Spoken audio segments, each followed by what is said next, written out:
আমার মতো মেয়ে বেঁচে থাকার থেকে মরে যাওয়া অনেক ভালো।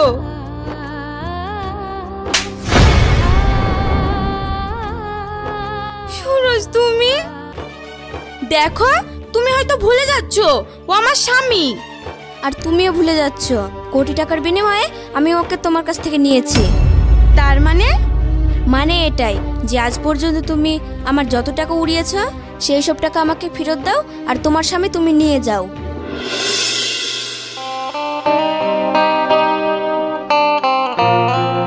শুনছো?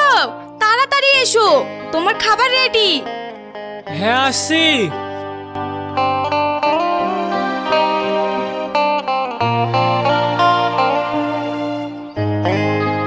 শোনো, আগামীকাল আমাদের বিবাহ বার্ষিকী, তোমার মনে আছে তো? হ্যাঁ হ্যাঁ, মনে আছে। তার মনে থাকবে না? শুধু মনে থাকলেই হবে না, গতবার বিবাহ বার্ষিকীতে তুমি আমায় কথা দিয়েছিলে যে এইবার আমাকে সোনার জিনিস গিফট করবে। কথা যখন দিয়েছি তখন অবশ্যই তোমাকে দেওয়া কথা রাখার চেষ্টা করব। সত্যি বলছো তুমি? আগামীকাল তুমি আর আমি দুজনে মিলে তোমার গিফট কিনতে যাব। বেশ, ঠিক আছে।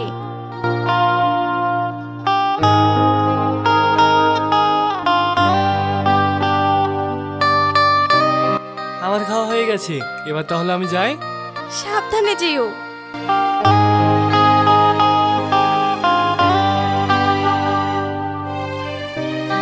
মা, আসুন, আপনার খাবারটা খেয়ে যান।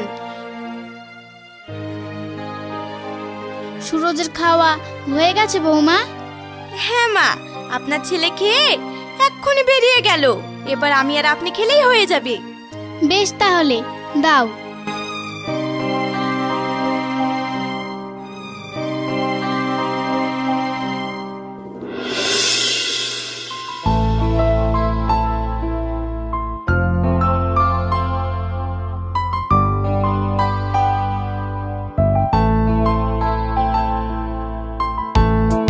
বলছি ম্যাডামের জন্য কিছু কালেকশন দেখান। হ্যাঁ স্যার।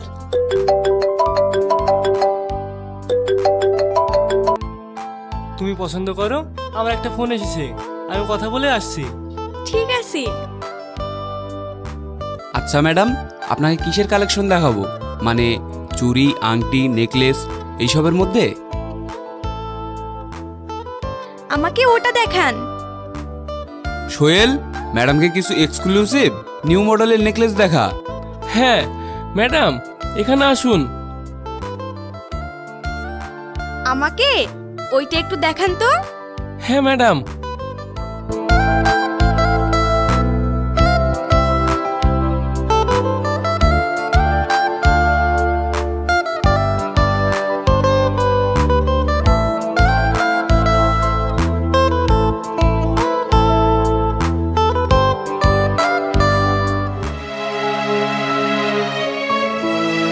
এটা তুমি কি করছো? কেন, তুমি গয়না পছন্দ করতে বললে তাই আমি পছন্দ করছি। দেখো, এটা পরে আমাকে কত সুন্দর লাগছে। হ্যাঁ মানছি, আমি তোমাকে পছন্দ করতে বলেছি, তাই বলে তুমি এত দামি একটা সেট পছন্দ করে বসে থাকবে? এটা দাম কত জানো? দাঁড়াও, আমি জিজ্ঞাসা করছি। আচ্ছা দাদা, এটা দাম কত হবে? আপনি ওনার কাছে যান, উনি এই দোকানের মালিক, উনি বলে দেবেন। আচ্ছা দাদা, এটা দাম কত? এটার দাম খুব একটা বেশি না, ওই আপনার 1,65,000 টাকার মধ্যে হয়ে যাবে। বলছি দাদা, আমাদের এটা লাগবে না, আপনি বরং হালকা ওইটার মধ্যে কিছু দেখান, এই যেমন আংটি বা অন্য কিছু। বেশ, আমাদের দোকানের নতুন ডিজাইনের কিছু আংটি এসেছে, আমি আপনাদের সেগুলোই দেখাই। হ্যাঁ।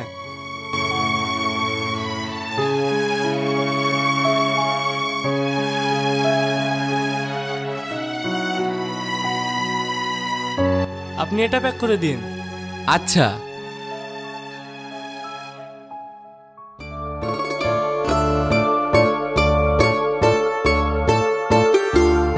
কত দেব?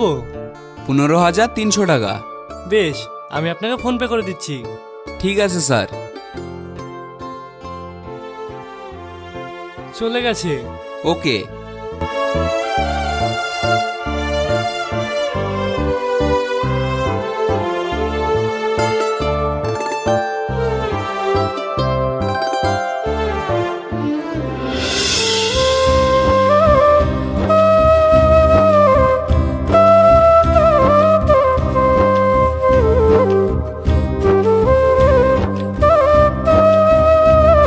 নাসরিন, তাড়াতাড়ি এসো। হ্যাঁ আসি। গাড়িটা কত সুন্দর বলো। শুধু সুন্দরই না, ওটার অনেক দামও। কত টাকা দাম? জানি না, অত কথা না বাড়িয়ে গাড়িতে চড়ো। তুমি জীবনেও শুধরাবে না।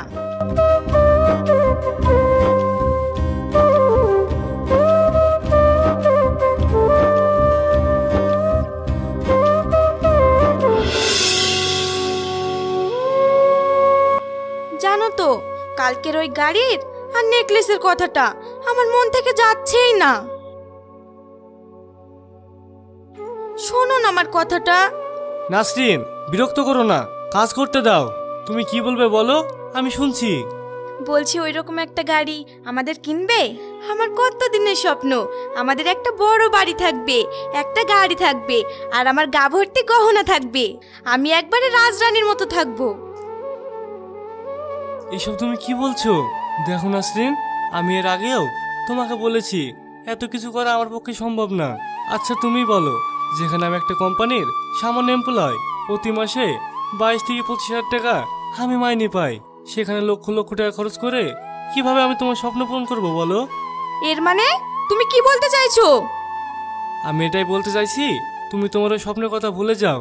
আমরা দুজনে যেভাবে সুখে সংসার করছি, এইভাবে না হয় আমাদের দিনগুলো কেটে যাক।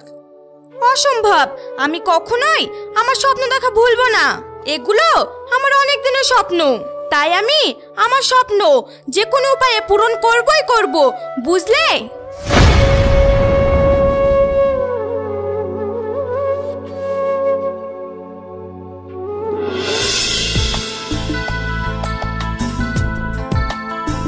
ম্যাম আসছি। এই নিন ম্যাম, আপনার কথা মতো ফাইল রেডি করে ফেলেছি। আচ্ছা ঠিক আছে, ফাইলটা আমাকে দাও। ঝিলিক? তুই? হ্যাঁ আমি তো এই কোম্পানিতে কাজ করি। তাই নাকি? দেখেছিস আমাদের কি ভাগ্য, সেই 8 বছর পর তোর সাথে আবারও আমার ঠিকই দেখা হলো। দাঁড়িয়ে কেন, বস। ঠিক বলেছিস। আসলে কি বলতো, আমাদের কোম্পানিতে নতুন বস আসবে সেটা আমি জানতাম, কিন্তু সেটা যে তুই হবি সেটা আমি ভাবিনি। ওইসব থাক, এখন তুই কি করছিস সেটা বল। কি আর করব, এই তো এখন এই কোম্পানিতে একটা কাজ করছি, আর তার সাথে সাথে আমার মা আর বউকেও সামলাচ্ছি। তুই বিয়ে করে ফেলেছিস?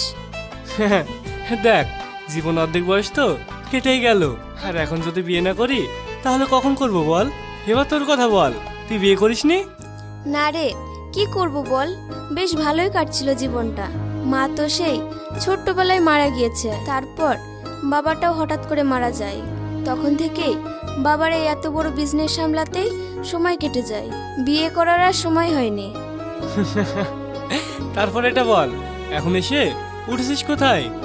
সে কথা আর বলিস না, এখানে এসেই অফিসে উঠেছি। কি করব বল, যেখানে যাচ্ছি সিঙ্গেল বলে কেউ ঘরই দিচ্ছে না। এখন আমি কি যে করি। কিছু মনে না করলে আমি বলি কি, তুই আমার সাথে আমার বাড়ি চল। তোর বাড়ি? কিন্তু তোর মা বউ যদি? ও নিয়ে তুই ভাবিস না, আমার বউ একটু রাগী, কিন্তু ম্যানেজ হয়ে যাবে। বলছিস?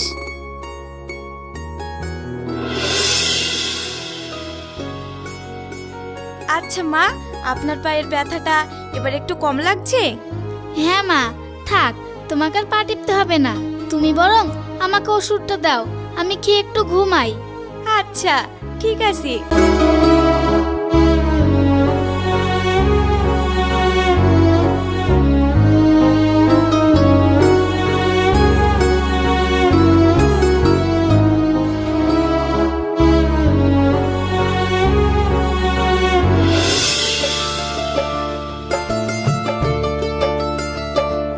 নাসরিন, বাইরে এসো, দেখো আমি কাকে এনেছি। এই অসময়ে আবার কাকে আনলো? যাই তো, গিয়ে দেখি।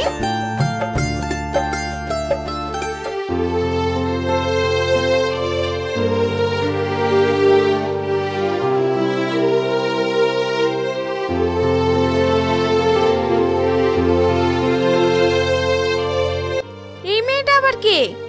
উনি হলো আমার অফিসের বস। আসলে উনি এখানে আজকে এসেছেন, একলা বলে কেউ ঘর ভাড়া দিচ্ছে না। ওনার ঘর পেতে একটু সময় লাগবে, তাই যতদিন না ঘর পাওয়া যাচ্ছে ততদিন উনি আমাদের এখানেই থাকবে। আচ্ছা, তোমার আক্কেল জ্ঞান বলে কোনো জিনিস নেই নাকি? যাকে তাকে তুলে এনে বাড়িতে থাকতে দেবো বললেই হলো না?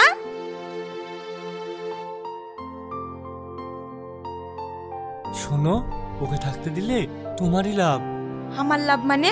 তুমি জানো ওর কাছে অনেক দামি দামি মেকআপ আছে। তুমি যদি ওকে থাকতে দাও তাহলে মাঝে মাঝে তুমিও সাজতে পাবে, আর তোমার শখটাও মিটে যাবে। সত্যি বলছো? হ্যাঁ। তাহলে আবার কেন? আমি গিয়ে এক্ষুনি ওর থাকার ঘরটা পরিষ্কার করে দিচ্ছি। তুমি ওনাকে সঙ্গে করে নিয়ে এসো, ঠিক আছে? কি রে, তোর বউ তো রাজি হচ্ছিল না, কি এমন বললি যে তোর বউ রাজি হয়ে গেল? আমি তো তোকে আগে বলেছি ওকে ম্যানেজ করাটা খুব একটা কঠিন কাজ না।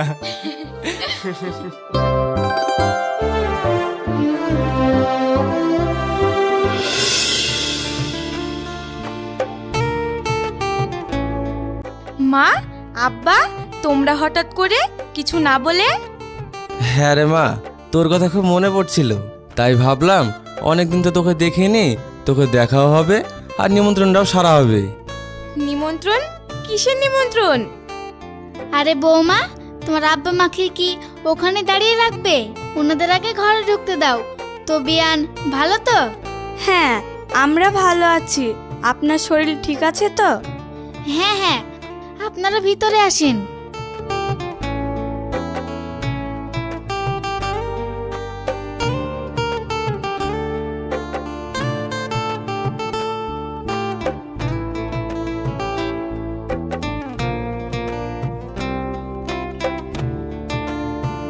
নাসরিন, আমি রেডি হয়ে অফিসে যাচ্ছি।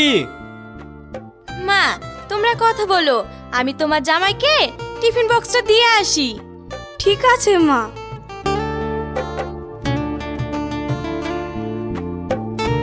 শোনো, তোমার খাবারটা তো নিয়ে যাও। ও, দেখেছো আমি একদম ভুলে গেছি। দেরি হয়ে যাচ্ছে, এবার আমি আসি।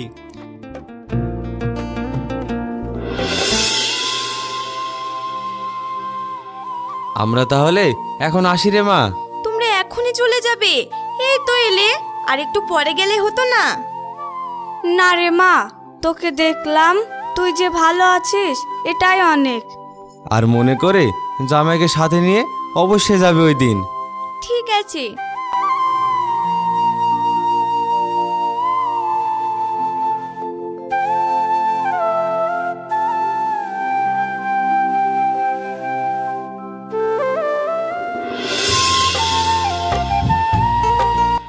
কি ব্যাপার, তুমি আজ অফিসে গেলে না?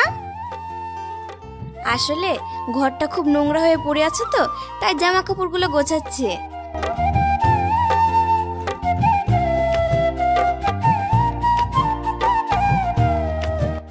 বাহ, তোমার শাড়িগুলো তো খুব সুন্দর লাগছে। এগুলো নিশ্চয় অনেক দামি। দামি তো বটেই। তাও কত হবে? এখানে অনেক রকমের শাড়ি আছে, কোনোটা 5,000, কোনোটা 7,000, 12,000, নানা রকমের শাড়ি আছে। এত দামের শাড়ি তুমি পরো? হ্যাঁ। তোমাকে আর একটা কথা বলবো? হ্যাঁ বলো।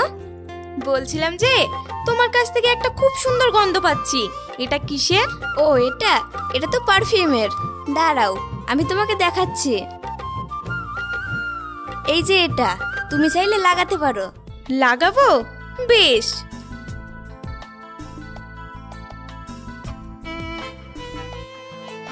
এটা তোমার পছন্দ হয়েছে? খুব পছন্দ হয়েছে। বলছি তুমি এটা আমাকে দেবে? তুমি নেবে?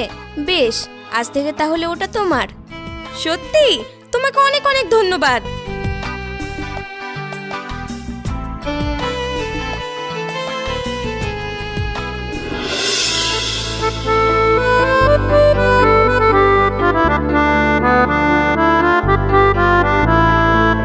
নাসরিন, তোমার কি হয়েছে? আরে, তুমি চলে এসেছো? হ্যাঁ, কিন্তু তুমি এই ভরা সন্ধেবেলায় জানলা দরজা বন্ধ করে অন্ধকার ঘরে কি করছো? আর ঘর থেকে এত সুন্দর সুগন্ধ পাচ্ছে কিসের? পাচ্ছ না? আরে এটা তো পারফিউমের। দুবাইয়ের পারফিউম, অনেক দাম। তুমি কোথায় পেলে? কেন, তোমার বসের কাছ থেকে নিয়েছি। আচ্ছা, ও তো তোমার বস, ওর কাছে যেমন দামি শাড়ি, দামি মেকআপ, দামি পারফিউম আছে, এরকম আর কি কি আছে? অনেক কিছু আছে, এগুলো তো কিছুই না, এর থেকে আরো বেশি কিছু আছে। এই যেমন লক্ষ লক্ষ দামের গহনা, ও শহরে বড় বাড়ি, কোটি কোটি টাকা। এত কিছু? আচ্ছা, তোমার বস তো থাকার জন্য ঘর পাচ্ছে না। একটা কাজ করি, ওকে আমাদের এখানে একেবারে রেখে দিই, তাহলে এরকম দামি দামি জিনিস মাঝে মধ্যে আমাকেও দেবে। ও কি আমার বউ নাকি যে আমি বললেই ও সারা জীবন এখানে থেকে যাবে? এক মিনিট, ও যদি তোমার বউ হয় তাহলে নিশ্চয়ই এ বাড়িতে থাকবে। এটা তুমি কি বলছো? হ্যাঁ, আমি ঠিক বলছি। আজ আমি বুঝতে পারছি যে আমার স্বপ্ন পূরণের সময় চলে এসেছে। এগুলো তুমি কি বলছো? আমি ঠিক বলছি। আর একটা কথা ভেবে দেখো, তুমি যদি ঝিলিককে বিয়ে করো তাহলে আমাদের গহনাগাটির, টাকা পয়সা, বাড়ি গাড়ির কোনো কিছুর অভাব থাকবে না। আর তাছাড়াও তুমি তো আমার স্বামী, ফুরিয়ে যাওয়া জিনিস তো না যে ফুরিয়ে যাবে। তাই বলে তুমি তোমার স্বপ্ন পূরণ করতে আমাকে অন্যের কাছে বিক্রি করে দেবে? দেখো, এক কথা বারবার বলতে আমার ভালো লাগে না। আমি আগেই বলেছি, আমার স্বপ্ন পূরণের জন্য আমি সব করতে পারি। আর ওই মেয়ের সাথেই বিয়ে দেব। তাতে কি, এমন তো না যে তুমি আমাকে ছেড়ে অন্য জায়গায় চলে যাচ্ছ। সে তো তুমি এই বাড়িতে আর আমার চোখের সামনেই থাকবে। নাসরিন, আমি তোমাকে ভালোবাসি, আর এইভাবে তোমাকে ছেড়ে আমি অন্য কোনো মেয়ের হতে পারবো না। তাহলে আবার কেন? যখন আমাকে ভালোই বাসো তখন আমার সুখের জন্য না হয় এইটুকু করো। আমি ঝিলিকের সাথে কথা বলে নেব। তুমি ভুল করছো নাসরিন, তুমি বুঝতে পারছো না। তুমি নিজেই তোমার হাতে সাজানো গোছানো এই সুখের সংসারটাকে তোমারই ভুলের কারণে ভেঙে চূর্ণ বিচ্ছিন্ন করতে চলেছো। মা, এখনো সময় আছে, তুমি ওকে বোঝাও। দেখো বৌমা, তুমি যেটা করছো সেটা ভুল করছো। তুমি জানো না একজন মেয়ের কাছে তার স্বামী কত বড় সম্পদ। পৃথিবীতে সব কিছুর ভাগ দেয়া যায়, কিন্তু স্বামীর ভাগ কখনোই দেয়া যায় না। দেখুন মা, অত কিছু বলে লাভ নেই। আমার যা ভাবার দরকার তা ভাবা হয়ে গেছে। আমি আমার সিদ্ধান্ত থেকে এক চুল পরিমাণ নড়ব না, তাতে আপনারা রাজি হন আর না হন। বেশ, তুমি যখন ঠিক করে নিয়েছো, তুমি তোমার সিদ্ধান্ত বদলাবে না, তখন কি আর বলবো বলো। তবে একটা কথাই বলবো, একদিন তুমি খুব পস্তাবে। তোমার আর কিছু বলার আছে? না, তুমি যখন ঠিক করে নিয়েছো তখন আর কি বলবো বলো। তাহলে তোমার কথা অনুযায়ী আজ থেকে সুরজ আমার, আর আমার সব কিছু তোমার।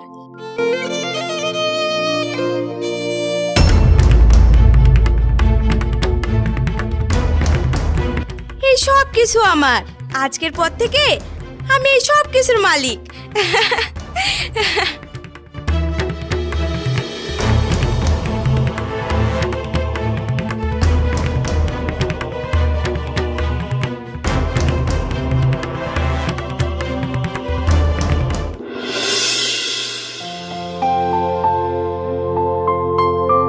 আমি অফিসে যাচ্ছি। ভালো কথা, যাও। আমার টিফিনটা দেবে না? এই রে, দেখেছো আমি একদমই ভুলে গিয়েছি। তুমি একটা কাজ করো, আজকের দিনটা বাইরে খেয়ে নিও। তার কোনো দরকার নেই, এই নাও, আমি তোমার জন্য টিফিন নিয়ে এসেছি। তুমি? হ্যাঁ আমি। আমারও তো তোমার প্রতি কিছু কর্তব্য আছে না, যেহেতু আমি তোমার বউ। তাহলে আবার কেন? তুমি যখন সংসারের হাল ধরতে লেগেছো তখন যাক বাবা, আমি একটু নিশ্চিন্ত হলাম। তুমি অফিসে যাবে না? না, আমি ঠিক করেছি আজকের পর থেকে তুমি অফিস সামলাবে আর আমি সংসার সামলাবো।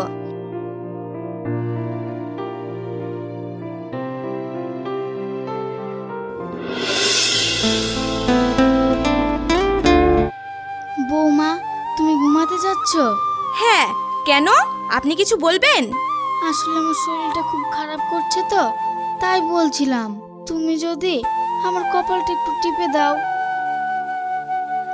মা, এখন অনেক রাত হয়ে গিয়েছে, আমি ঘুমাবো।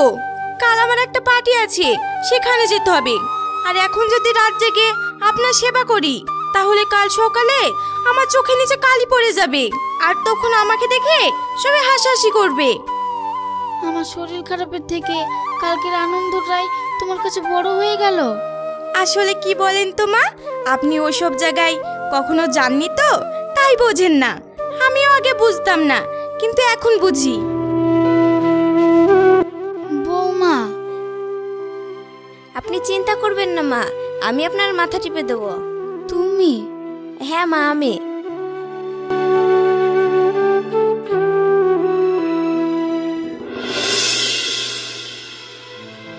রাত 9টা বেজে গেল। আগে তো কখনো এত দেরি নাসরিন করেনি। এই জন্যই আমি বলি বউটা কত ছাড় না দিয়ে মাঝে মধ্যে একটু শাসন করিস। জানি না মেয়েটা কোথায় কি করছে। ওই তো নাসরিন আসছে। আমার দিলে লিখে দেব, যার নাম রে সে আমার প্যার লাল রে, প্যার লাল রে। নাসরিন, তোমার এই অবস্থা? তেমন কিছু না, আমি একটু এনজয় করেছি তো তাই। ইস, কেমন মদ মদ গন্ধ করছে। আমার তো ভাবতে অবাক লাগছে যে আমাকে এই দিন দেখতে হবে যে এই বাড়ির বউ মদ খেয়ে আসবে। ছি। আমি বলি কি, তুমি ওকে ঘরে নিয়ে গিয়ে শুয়ে দাও, ওর এখন বিশ্রামের প্রয়োজন। তুমি ঠিক বলেছো। প্যার লাল রে, প্যার লাল রে, আমি ড্রিঙ্ক করব, ড্রিঙ্ক।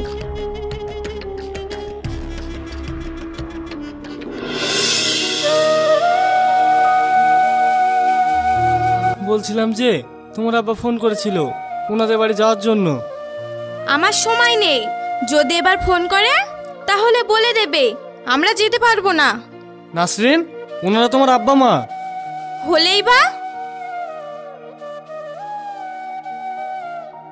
এ কি, তুমি বালিশ নিয়ে কোথায় যাচ্ছ?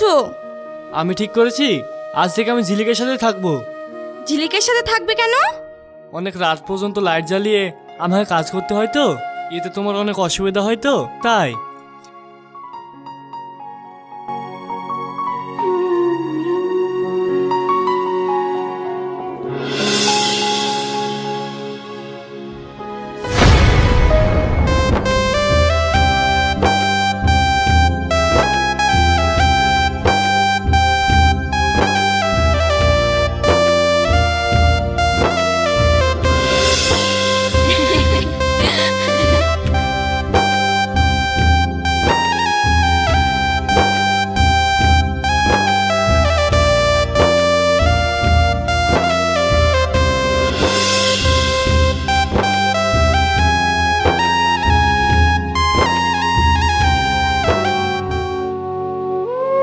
কি নাসরিন, তুমি?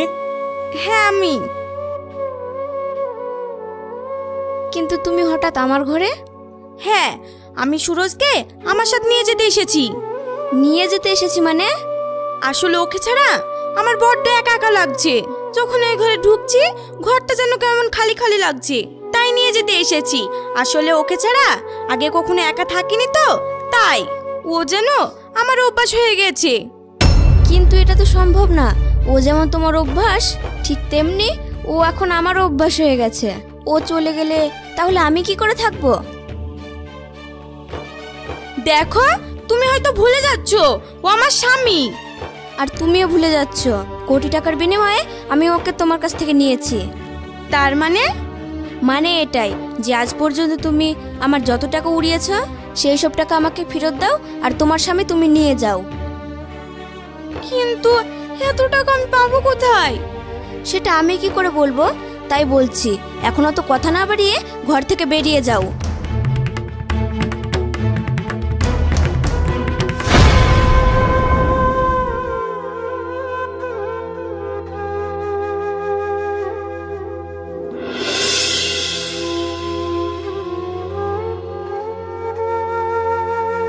আচ্ছা সুরজ, বলছিলাম যে চলো না আমি আর তুমি আজ একটু আমার বাপের বাড়ি থেকে ঘুরিয়ে আসি। সরি, আজ হবে না। হবে না? আসলে আজ একটু ঝিলিক কিনে বেরোবো তো, তাই। ঝিলিককে নিয়ে যাবে, তাই আমার সাথে যাবে না? বাহ, আজ দেখছি আমার থেকে ঝিলিকই তোমার কাছে বেশি আপন হলো। তুমি ভুল বললে, আমি ঝিলিককে আপন করিনি, এসব কিছু করেছো তুমি। একবার অতীতের কথাগুলো ভেবে দেখো, আমি তোমাকে অনেকবার বারণ করেছিলাম, কিন্তু তুমি আমার কোনো কথাই শোনোনি। এখন তো কিছু করার নেই, এই সব কিছু তোমাকে মেনে নিতেই হবে।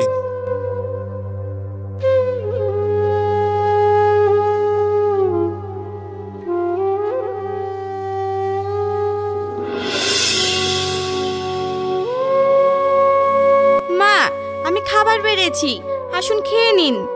না না, তার কোনো দরকার নেই। যাবার আগে ঝিলিক আমাকে সব খাবার খাইয়ে রেখে গেছে। ও, খাওয়া হয়ে গিয়েছে?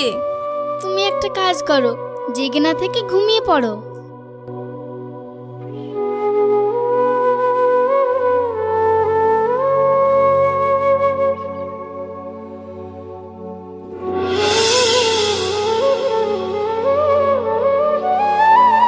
নাসরিন,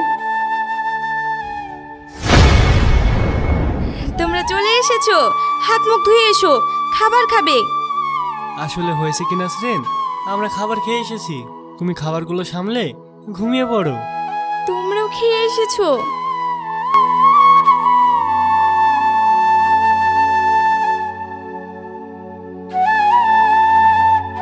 আজ খুব মজা হলো বলো। আমি ভেবেছি প্রতি রবিবার ছুটির দিনে এইভাবে দুজনে একসাথে ঘুরতে বেরোবো। তোমার যা ইচ্ছা।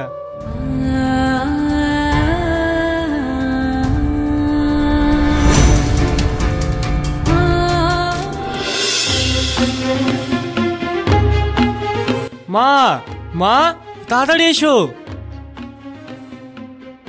কি হয়েছে? তুমি এভাবে চিৎকার করছো কেন? তোমরা কেউ নাসরিনকে দেখেছো? নাসরিন? কেন, নাসরিন ঘরে নেই? না, নেই। আর ওর ঘর থেকে আমি এই চিঠিটা পেলাম। চিঠি? কই দেখি। প্রথমেই আমি তোমাদের সবার কাছ থেকে ক্ষমা চেয়ে নিচ্ছি। যে কাজ আমি করেছি সে কাজের ক্ষমা হয় না ঠিকই, কিন্তু তবুও তোমরা আমাকে পারলে ক্ষমা করে দিও। আজ আমি বুঝতে পেরেছি যে একটা বিবাহিত নারীর কাছে পৃথিবীর সব কিছুর থেকে তার স্বামীর মূল্য অনেক বেশি। কিন্তু সামান্য এই কথাটা বুঝতে আমি যে বড্ড দেরি করে ফেলেছি। টাকার লোভে আমি যা যা করেছি, এত কিছুর পর তোমাদের সামনে গিয়ে আমার ক্ষমা চাওয়ার মুখ নেই, তাই এই চিঠির মধ্যেই চেয়ে নিলাম, পারলে তোমরা আমায় ক্ষমা করো। আর তার সাথে সাথে এটাও আমি বুঝে গেছি যে এই বাড়িতে আমার প্রয়োজন ফুরিয়ে গেছে, তাই আমি এই বাড়ি ছেড়ে চলে যাচ্ছি। তোমরা সবাই ভালো থেকো। আর ঝিলিক, তোমার দেওয়া প্রতিটা জিনিস আমি আলমারিতে যত্ন করে রেখে গেলাম। তোমার জিনিস তুমি বুঝে নিও। ইতি হতভাগী নাসরিন। এবার কি করব? আমাদের হাত পা গুটিয়ে বসে থাকলে হবে না, আমাদের ওকে খুঁজতে হবে।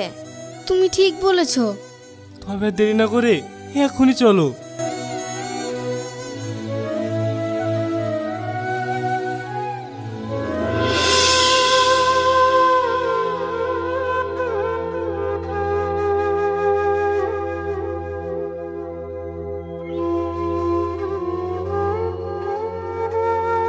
এ কি মা, তোর এই অবস্থা কি করে হলো? জামাই তোর সাথে খারাপ কিছু করেছে? না, আসলে সব কিছু আমারই পাপের ফল। পাপের ফল মানে? হ্যাঁ মা। এইসব তুই কি বলছিস? হ্যাঁ, ঠিকই বলছি। আমার মতো মেয়ে বেঁচে থাকার থেকে মরে যাওয়া অনেক ভালো।